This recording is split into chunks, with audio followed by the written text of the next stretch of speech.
C'était le 14 août 2018. Le pont de Gênes s'effondrait, faisant 43 morts, 8 ans après la catastrophe. Et au terme d'un méga procès, le jugement que toute l'Italie attendait vient de tomber. 32 accusés sont reconnus coupables. L'ancien directeur général de la société d'autoroute, gestionnaire du viaduc, écope de 12 ans de prison. Giovanni Castellucci, déjà en prison pour un autre accident survenu sur un viaduc du sud de l'Italie, a été reconnu coupable de négligence et d'homicide involontaire. Timothée Marouzet revient pour nous sur ce jugement. C'est un jugement que les victimes attendaient depuis plusieurs années.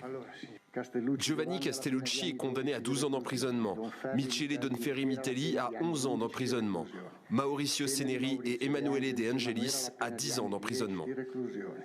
Celui qui écope de la plus longue peine, c'est lui, Giovanni Castellucci, 66 ans, ancien PDG de Autostrade per Italia, l'entreprise gestionnaire du pont.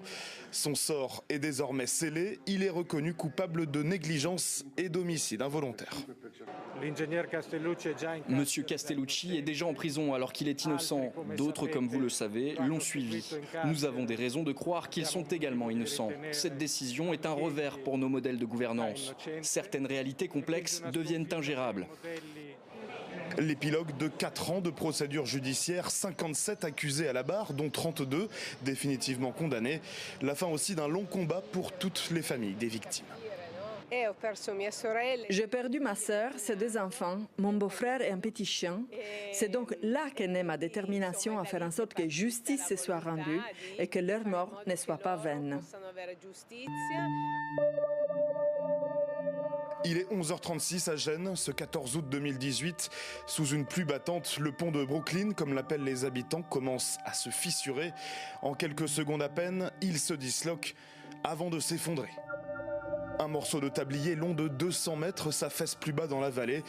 Près de 30 véhicules chutent dans le vide. 43 personnes meurent sur le coup. Dans les mois qui suivent le drame, Gênes se métamorphose peu à peu. En 2019, les 2 piles restantes sont détruites à l'explosif. Un an plus tard, en 2020, un nouveau viaduc est inauguré par le Premier ministre de l'époque, Giuseppe Conte. L'édifice surplombe un mémorial où 43 arbres ont été plantés en hommage aux victimes.